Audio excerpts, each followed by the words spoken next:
एक परिस्थिती बघितली आहे गेल्या 1 महिन्यात. खूप भीषण.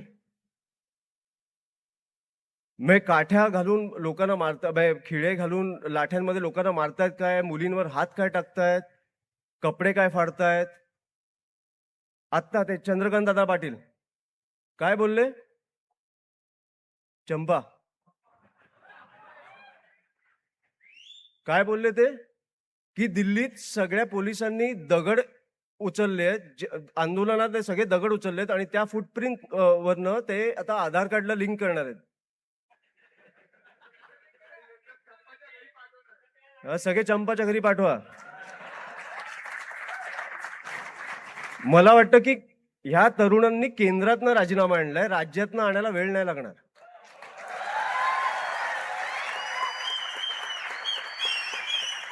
तो एक मुलगा आठवतो तुम्हाला आंदोलनात जो बोलत होता मारा मला, मारा मला?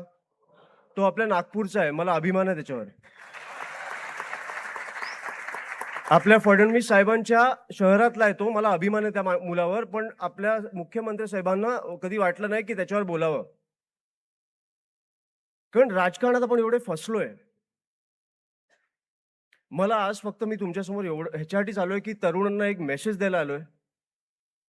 5 वर्षातनं एकदा निवडणूक येते, 5 वर्षातनं एकदा तुम्हाला मतदान करायला मिळतं. मतदान तुम्ही कशासाठी करता?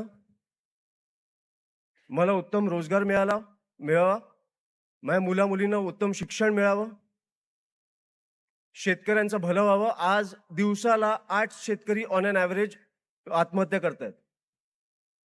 लाडकी बहिणीचं मी बोलायला नको, आपल्या रस्त्यांमध्ये खड्डे नको. तुम्ही आमच्यासाठी एक उत्तम मुंबई पुणे बांधलंय ते एका महिन्यात कोसळायला नको. पेट्रोलमध्ये इथेनॉल नको. आपल्या बेसिक गरजा आहेत हो. ह्या बेसिक गरजांसाठी तुम्ही त्यांना 5 वर्षातनं एकदा मतदान करता.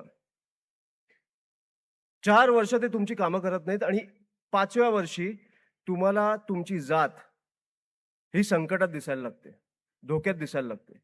तुमचा धर्म हा तुम्हाला धोक्यात दिसायला लागतो. तुमची भाषा ही तुम्हाला धोक्यात दिसायला लागते. हे का होतंय हे पहिलं समजून घ्या. 4 वर्ष काही नसतं, 5व्या वर्षी काय येतं? कारण ते जिकडे अयशस्वी झाले तिकडे ते तुम्हाला आता फसवून फसवतायत की आता 5व्या वर्षी आम्ही हे करून मला वाटतं की ह्या गोष्टीवरनं हे लोक पेटतील. हे तुम्हाला कळायला पाहिजे कुठेतरी.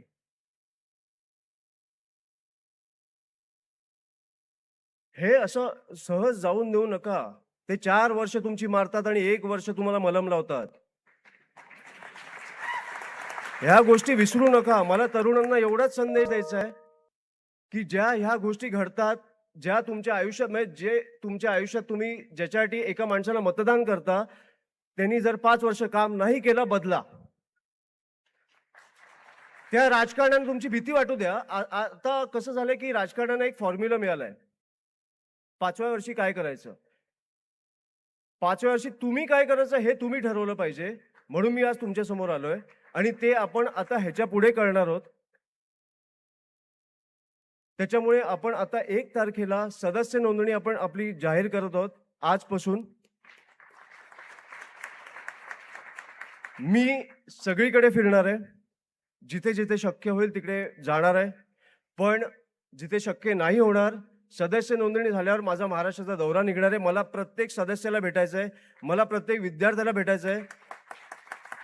आणि 1 असेल, 100 असतील, 1000 असतील, विद्यार्थी असतो, तरुण असतो, त्याची प्रॉब्लेम तेवढीच मोठी असते. आपल्यासाठी छोटी असली तरी त्याच्यासाठी मोठी असते.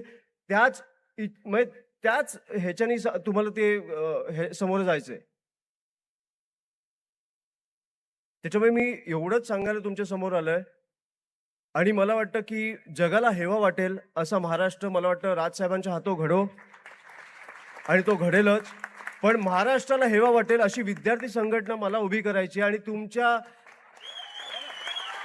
मला वाटतं तुमच्या सहकार्याने मी ती उभी करू शकीन अशी मी फक्त प्रार्थना करतो आणि आपल्या सर्वांची रजा घेतो. जय हिंद, जय महाराष्ट्र. मनसेच्या विद्यार्थी सेनेचा हा वर्धापन दिन आहे. ज्याच्या कार्यक्रमामध्ये म्हणजे रवींद्र नाट्य मंदिरात मुंबईमध्येच हा कार्यक्रम होतोय, ज्या कार्यक्रमामध्ये राज ठाकरेंचा मुलगा अमित बोलत होते. सगळ्या विद्यार्थ्यांनी एकत्र येऊन ऊर्जा चांगल्या जागी लावण्याची गरज आहे असं त्यांनी म्हटलं.